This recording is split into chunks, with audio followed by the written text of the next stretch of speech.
My parents turned my wedding into my sister's anniversary party, used my name to rack up a $63,000 bill and expected me to pay for everything. So I exposed their scheme and got married without them. I stand frozen in the hallway, one hand pressed against the wall for support, the other clutching my wedding magazine so tightly the pages crinkle. The dining room door is cracked open just enough for their voices to slip through. I wasn't supposed to be home for another hour. My marketing meeting ended early, and I thought I'd surprise them. Instead, they surprised me. She'll pay for everything just like she did for my wedding. Violet's distinctive laugh, too loud, too sharp, cuts through the air. That's what little sisters are for. My parents chuckle in agreement, the sound of their betrayal making my stomach clench. We've already told everyone about the combined celebration, Mom says, the pride evident in her voice. Dad clears his throat. Your anniversary deserves as much attention as her wedding. 5 years is a milestone. My wedding magazine slips from my fingers, landing silently on the carpeted floor. I don't move to pick it up. I can't move at all. The blood rushes to my face as my breathing turns shallow. White-knuckled, I grip my handbag to keep my hand from trembling. 5 years of therapy teaching me to recognize my worth evaporates in an instant. I'm 10 years old again, watching Violet open my birthday presents while everyone applauds her for being such a good sharer. I back away from the door, careful not to make a sound. My legs carry me outside to my car, where I sink into the driver's seat and stare at nothing. The keys dangle from my fingers, but I don't put them in the ignition. Not yet. First, I need to call Robert. My finger hovers over his name in my contacts. 3 deep breaths later, I press call. Hey, beautiful, he answers on the second ring. How was the meeting? They're trying to do it again, Rob. My voice comes out steadier than I expect. But this time I won't let them. 5 years ago, Violet announced her engagement to Thomas. 2 weeks later, Dad called me into his study, explaining that Thomas had lost his job and they needed help with wedding expenses. Just temporary, he promised. Family comes first. Naomi, he said, his hand heavy on my shoulder. Your sister needs this. Mom stood in the doorway, arms crossed. If you really loved your sister, I handed over my entire savings account.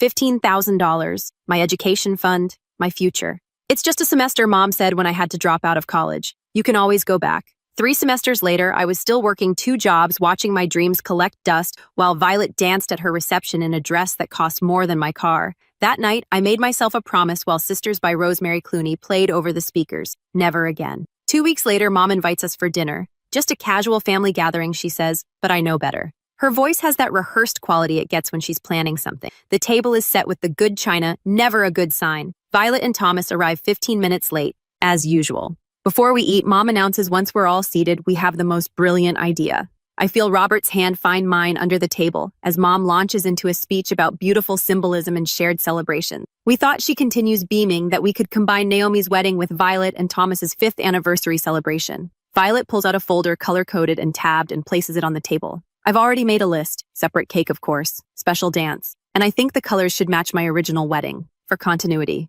Robert's fingers tighten around mine as I feel all eyes turn to me. They're waiting for my usual immediate agreement. My automatic yes that's been conditioned into me since childhood. Let me think about it, I say instead. The silence that follows is deafening. Mom's smile freezes. Dad blinks rapidly. Violet's mouth opens slightly, then closes. Think about it. Dad recovers first, patting my shoulder dismissively. Always practical. That's why we know you'll handle the finances. Violet's eyes fill with practiced tears. I thought you'd be excited. Mom gives me a look, the one that says, keep the peace before passing the potatoes. Naomi will come around. She always does. I smile and nod. The perfect daughter. Robert squeezes my hand under the table, a silent show of support. I'm sure it will be beautiful, I say, the words tasting like ash. But in my mind, a plan is already forming. A single thought burning bright enough to warm the ice forming around my heart. Have you ever smiled and nodded while silently planning your escape? Share your thoughts in the comments below. That night I said I would sleep over to take some things left and to check what other plans my family is hiding. The family computer screen glows in the dim light of Dad's study as I scroll through Mom's email. I shouldn't be doing this. But Robert's words echo in my head. Trust your instinct. Naomi. Something doesn't add up. My breath catches when I see it. An email chain between Mom and Violet with the subject line vendor payments, Naomi. I click, heart hammering against my ribs. Don't worry about the deposits, Mom wrote. James and I have assured everyone that Naomi will cover all expenses once contracts are finalized. My fingers tremble on the mouse. I click through more emails, each one another nail in the coffin of my trust. Screenshots of venue options, catering menus, DJ packages, all with notes about how the bride will be handling payment. A notification pings on Mom's tablet, still logged into her Amazon account. I tap it without thinking and freeze. There, in high-definition color, is a wedding dress. Not my dress. A second dress. Ordered 3 days ago. The confirmation email shows my credit card number. I need your bathroom. I text Robert. Our code for urgent calls. He answers immediately. What happened? They've been planning this for months. My voice sounds hollow even to myself. Violet used my credit card to buy another wedding dress, one that matches her vision. 4. That's credit card fraud, Robert says, his usually calm voice tight with anger. There's more. I switch to speaker and open the banking app on my phone. Remember those deposits I couldn't account for last month? They weren't deposits. They were withdrawals labeled as deposits for wedding expenses. My parents got a call last week, Robert says, after a pause. Someone claiming to be your wedding coordinator said you wanted a simple ceremony and didn't need their contribution. The pieces click together with sickening clarity. I minimize the email and notice an Excel file on the desktop labeled W plus a budget final. I shouldn't open it, but I do anyway. The spreadsheet appears meticulously organized with color-coded tabs. I click through them, my stomach dropping further with each page. Venue $22,000, catering $15,000, entertainment $8,000, flowers $7,000, photography $6,000, dresses plural $5,000. At the bottom, a final sum $63,000, with a note in Violet's distinctive purple font, Naomi's responsibility. I lean back in Dad's chair, suddenly dizzy. The family photo on his desk, Mom, Dad, Violet, and me at her wedding, seems to mock me now. I was smiling in that picture, having just signed away my education fund. While searching for more evidence, I find Mom's journal tucked in the desk drawer. I've never invaded her privacy like this before, but I'm past caring. I flip to recent entries. Naomi's always been the responsible one. She wrote just last week, she'll understand this is for family. So the same day, Dad claimed financial hardship, a receipt from Pine Hills Golf Club shows his $5,000 membership renewal. I take screenshots and forward all messages to my chat. Tomorrow, I will start dealing with them thoroughly. My phone buzzes in the morning while I am at office. A text from Jessica, my oldest friend who works at an event planning company. Call me as soon as possible. Violet just contacted us claiming to be handling arrangements for your wedding. I forward her the spreadsheet before calling. Her outrage validates what I already know. This isn't normal family behavior. They're gaslighting you, she says bluntly. This is financial abuse. Later that evening, Robert's sister Emily visits our apartment. Unlike me, she successfully escaped her own controlling family years ago. The problem isn't just Violet, Emily explains as we sit at our kitchen table. Your mother enables everything. Notice the pattern. Violet creates the crisis. Your mother offers the solution that requires your sacrifice. Mrs. Sullivan, my elderly neighbor who sometimes joins us for coffee, nods in agreement. She came 10 minutes after Emily. I've watched this dynamic for years, dear. Your sister takes, your mother facilitates, your father enforces, and you accommodate, she says. Not anymore, I say, but my voice wavers. The threats begin the next day. Violet calls about a networking event at her company. Remember how I helped you get that marketing position? Her voice drips with sweetness. Family connections are so important. Speaking of which, have you chosen a venue yet? Dad mentions the house down payment they might help with if the wedding goes smoothly. Mom casually references Grandma's heart attack while discussing wedding stress. You know, cardiac issues run in our family, she sighs. I've already told the aunts about our combined celebration. They're thrilled. That night, I make my first strategic move. I'll need to be the one to sign the venue contract. I tell them over dinner, my voice steadier than I feel. Their exchange of glances speaks volume. At my apartment, I cancel the fraudulent dress order and change all my financial passwords. The victory feels hollow when Violet calls immediately. You're being ridiculous, she snaps. You've gained weight anyway. That dress would have looked better on me. I endure the barbs, the manipulative texts, the constant pressure, the price of playing along while I formulate my plan.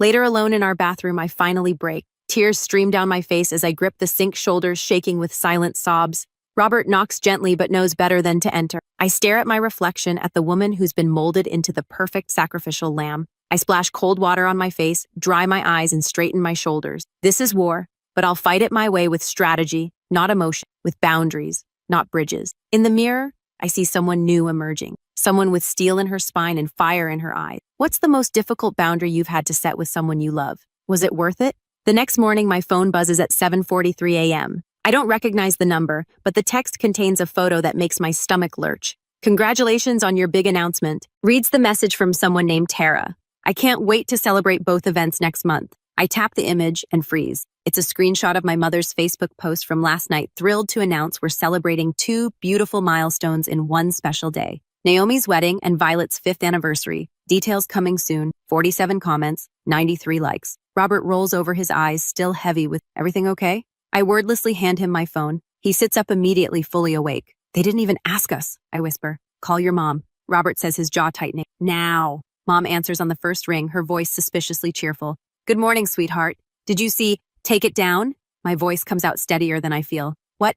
The post, Mom. Take it down. We never agreed to this. She laughs like I've told a particularly amusing joke. Oh, Naomi. Everyone's so excited. Your father's golfing buddies are already planning to attend. It's too late to change anything now. The familiar weight of obligation settles on my chest. Too late. Always too late to stand up for myself. We'll talk about this later. I manage before hanging up. 3 days later, I'm at Elegance Bridal with Jessica trying on the simple A-line dress I chose weeks ago. I twist in front of the mirror, admiring how the ivory fabric catches the light. It's perfect, Jessica says, snapping a photo. Classic, but not boring. Totally you. The bell above the door jingles. I catch the reflection of Violet sweeping into the boutique designer sunglasses perched on her head, Mom trailing behind her. Surprise! Mom calls out, clapping her hands. We thought we'd join you. Jessica shoots me a look that says, stick to the plan. I nod almost imperceptibly. How unexpected, I say, turning to face them. Violet circles me like a predator, her manicured finger tapping against her chin. It's a bit plain, isn't it? Nothing like my Vera Wang. She reaches for a glass of complimentary champagne from a nearby table. But I suppose it suits you. Go. The boutique owner smiles tightly. Would you like to see some veils to complete the look? Before I can answer, Violet's arm jerks, sending a wave of red liquid across the front of my dress. The champagne glass hits the floor with a crash. Oh no, Violet gasps, hand flying to her mouth in mock horror. I'm so clumsy. Thank goodness you haven't purchased it yet. My fingers curl into fists at my sides as I watch the red stain bloom across the ivory fabric. The boutique owner rushes for club soda, but we all know the dress is ruined. Mom pats my arm. Don't worry, dear. This was clearly meant to be. We'll find something that complements Violet's anniversary dress. 2 hours later, I meet Robert at his office for lunch, my hands still shaking. They destroyed my dress, Rob. On purpose. Robert's eyes darken. That's it. No more playing nice. Dad called this morning while I was at work, I say. They've scheduled a walkthrough at Rosewood Manor for tomorrow. They expect us to sign the contract right away. Robert takes my hand across the table. Then we go to Plan B. The next afternoon, we stand in Rosewood Manor's grand ballroom. Crystal chandeliers hang from 30-foot ceilings. Floor-to-ceiling windows overlook manicured garden. It's breathtaking and exactly the kind of extravagant venue I never wanted. Perfect for your sister's grand entrance, Dad says, clapping the venue manager on the shoulder. And plenty of room for all 200 guests. 200, I echo. We agreed on 50. Mom waves dismissively. We couldn't possibly cut the list now. Everyone's already been notified. The venue manager, Mr. Phillips, produces a thick contract. If we could just get signatures and the deposit today, we'll be all set for next month's celebration. Dad pulls out his pen with a flourish. I'll sign first, then Naomi can. Actually, I interrupt, surprising everyone, including myself. My fiancé and I agreed that both our signatures are required on any contract. That's non-negotiable. So, the silence that follows feels electric. What are you talking about? Mom asks, her smile strained. Robert doesn't need to be bothered with these details. It's our wedding, I say quietly. We make decisions together. Violet snorts. Since when do you make decisions at all? I reach into my bag and pull out a folder. Since I discovered these. I place printouts of unauthorized credit card charges on the table. Charges for items I never approved made with my stored card information. Mom pales. Dad stares at the papers, then at Violet. You told me she agreed to those expenses, he says slowly. Violet's face hardens. She always pays. That's what she does. Something inside me breaks open. Years of silence and accommodation rush out like floodwater. You ruined my college year, I say, my voice surprisingly calm. You're not ruining my wedding day. Mr. Phillips clears his throat uncomfortably. Perhaps I should give you a moment. No need, I say, reaching for the contract. I'd like to review the terms. Dad tries to intercept. Naomi, be reasonable. I've learned that true family respects boundaries. I meet his gaze steadily. Sign if you want to. I'll cover $6,000 for the deposit. The remaining $57,000 is your responsibility. Violet's face contorts. You can't do this. We've told everyone. You've always been the reliable one, the responsible one. I still am, I say. I'm just being responsible to myself for once. Dad looks from me to the contract, then back again. Something shifts in his expression. Surprise, perhaps even a flicker of respect. He signs his name with less flourish than before. That evening, Jessica calls with news. I found the perfect spot for the real ceremony. Small chapel by the lake available the weekend before. And Robert's parents offered their lake house for the reception. I tell her, feeling a surprising lightness in my chest. How much was the deposit again? Jessica asks. $6,000. That's a lot of money to walk away from. I think about years of giving in, of putting everyone else first. It's my freedom fee, I say, worth every penny. Later, Robert and I sit cross-legged on our apartment floor, surrounded by plans for our real wedding, the one only our closest friends will attend. I'm proud of you, Robert says, pressing a kiss to my forehead. I pick up a pair of scissors from the coffee table and hold them up to a strand of my hair. The long, straight style my mother always insisted was most flattering. What do you think I ask? Time for a change. Robert grins. Absolutely. The scissors make a satisfying snip. Dark strands fall to the floor around me. With each cut, I feel lighter. For the first time, I say, watching my reflection change in the window. I'm not just their daughter or Violet's sister. I'm choosing to be me. After my impromptu haircut, I try on the simple white sundress we ordered online. No train, no beading, no cathedral veil. Just clean lines and comfortable fabric. This feels like me, I whisper. Not their version of me. Later, Jessica arrives with a detailed timeline tucked under her arm. Decoy wedding at Rosewood, real wedding at the chapel. I've mapped it down to 15-minute increments. Emily, Robert's sister, brings a legal folder. My friend at the firm confirmed it. Since your parents signed the venue contract, they're legally responsible for the bill, not you. We work into the night creating our escape plan. Every guest, every detail, every contingency accounted for. I can't believe we're really doing this, I say, feeling the first genuine laugh bubble up inside me in months. Mrs. Sullivan stops by with homemade cookies, her eyes crinkling with wisdom. Sometimes the kindest thing is walking away, she says, squeezing my hand. I wish I'd had your The night before the wedding, Violet appears at my apartment unannounced. Her eyes narrow at my newly short hair. The venue called, she says without preamble.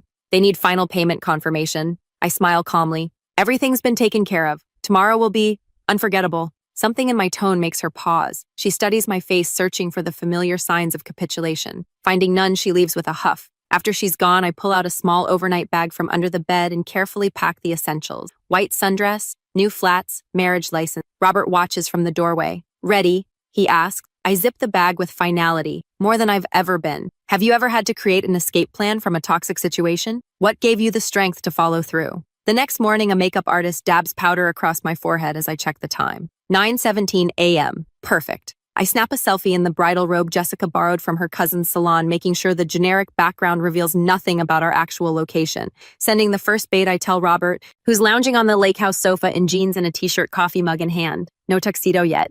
We have hours before our real ceremony. I attach the photo to a group text. Getting started. Running a bit behind, but so excited. Then I add 3 bride emojis and a champagne glass. Exactly the kind of over-enthusiastic text they'd expect. Mom responds instantly. Everyone's arriving at the venue. Your father is greeting the Hendersons now. They're all there, I tell Robert. The weight of 5 years lifting from my shoulders, 200 guests, and a $63,000 bill. Robert raises his coffee mug. To freedom. My phone buzzes with Violet's text. Remember, I need you here by 11:30 for our sister photos before your ceremony. Wear the pearl earrings I picked. I silence notifications and join my actual friends on the deck overlooking the tranquil lake. Jessica pours mimosas while Sam and Keith string white lights around the birch trees. Robert's parents arrive with wildflowers from their garden and warm hugs that ask for nothing in return. How are you feeling? Robert's mother asks, squeezing my hand. Like I can finally breathe. At 10:45, I send another staged photo. Hair done, makeup next, running about 30 minutes behind schedule. The responses flood in immediately. Mom, people are asking when you'll arrive. What should I tell them? Dad, the minister has another commitment at 3. You need to hurry. Violet, this is so inconsiderate, Naomi. My anniversary celebration is at risk. I switch my phone to Do Not Disturb and slip into my simple lace dress, the one I bought myself, not the beaded monstrosity Violet selected to complement her anniversary gown. Ready for our real ceremony, Robert asks, handsome in his navy suit. More than you know. At noon, Jessica returns from her reconnaissance mission at the country club, laughing so hard she can barely speak. You should see them, she gasps. Your mom keeps announcing minor delays. Your dad is sweating through his suit. And Violet, oh my God, Violet is telling everyone it's actually your fault because you insisted on using her hairstylist instead of hiring 2. How many guests left? Robert asks. None yet. They're too fascinated by the train wreck. It's like watching a slow-motion car crash in formal wear. At 12:30, I send one final text. Having a minor zipper emergency. Start without me. Be there in 20 minutes. Then I turn my phone completely off and take Robert's hands beneath the lakeside arbor. 20 cherished friends surround us as Robert's father begins our ceremony. No one checks their watch or texts during our vows. No one demands to be the center of attention. Across town, according to our plan, the venue manager is presenting my parents with a preliminary bill. The contract they signed, the one they pushed so hard to finalize, makes them solely responsible for payment. The $6,000 deposit I contributed was carefully documented as my only financial obligation. By now, Violet has likely realized that her anniversary celebration has become a $63,000 disaster. The carefully selected champagne tower stands untouched. The 5-tier cake with her anniversary topper on the premium tier remains uncut. The guests whisper behind programs, witnessing the family facade crumble. I now pronounce you husband and wife, Robert's father announces, beaming with genuine joy. As Robert kisses me, cheers erupt from people who actually care about our happiness. Later, during our intimate reception dinner, Jessica's phone lights up with a voice message. She puts it on speaker. Jessica, this is Eleanor Thompson. Mom's voice sounds strained, her usual composure shattered. If you know where Naomi is, please tell her this isn't funny anymore. The venue needs the remaining payment tonight. Her father. Her voice breaks. James had to give them his retirement account information. Please have her call us immediately. In the background, we hear Violet shrieking at someone, likely her husband. What do you mean, what did I do? This was Mom and Dad's plan too. Jessica turns off the phone and Robert raises his glass. To my beautiful wife who taught her family the most valuable lesson they'll ever learn. I clink my glass against his. Freedom was worth every penny of that $6,000 deposit. What do you think is worse, I ask our friends? Losing $63,000 or losing your dignity? As laughter surrounds us, I already know my answer. The doorbell rings precisely at 10 the morning after our wedding. Robert squeezes my hand as we exchange knowing glances.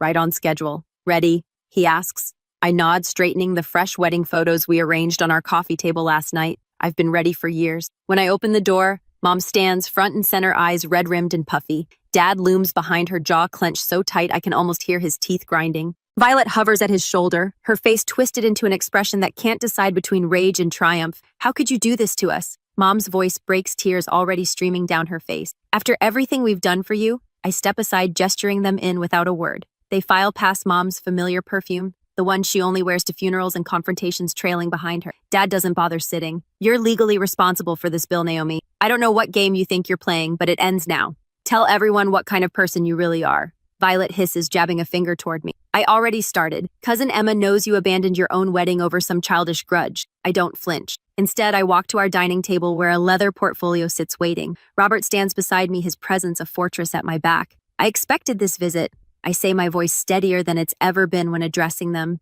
I've been preparing for it for a while. One by one, I remove the contents of the portfolio and arrange them on the table. The movement feels ceremonial, like laying out the pieces of a sacred ritual. In many ways it is. What's all this, Dad asks, impatience edging his voice. I press play on my phone. Violet's voice fills the room. She'll pay for everything just like she did for my wedding. That's what little sisters are for. Followed by my parents' unmistakable laughter. Their faces pale in perfect unison. Recording conversations is... Dad starts. Perfectly legal in this state with one-party consent. Robert finishes for him, his law degree finally proving useful against my family. I slide bank statements across the table. Here's proof of the $6,000 deposit I agreed to pay, the only payment I ever committed to. Mom reaches for the papers with trembling hands. But the venue manager said, I have the email trail right here. I continue laying out printed correspondence, where I specifically clarified my limited financial involvement. Note the venue manager's response confirming that the contract holders, you and Dad, are responsible for the balance. Violet snatches one of the papers. This doesn't prove anything. Maybe this will. I pull out screenshots of unauthorized credit card charges, each with forensic timestamps. My credit card, Violet, for your second wedding dress, the one you ordered after spilling wine on mine. You always were so dramatic about money, she scoffs, but her voice wavers. Dad's face has taken on an ashen quality. Naomi, be reasonable. We can't possibly cover $57,000. I extract the final document, a lawyer's letter outlining their liability. The contract is in your names. The venue has your signatures. The remaining $57,000 is your responsibility. Mom collapses onto our couch, mascara creating charcoal rivers down her cheeks. Why would you do this to your own family? I lost $15,000 for Violet's wedding, I say, the words no longer sticking in my throat.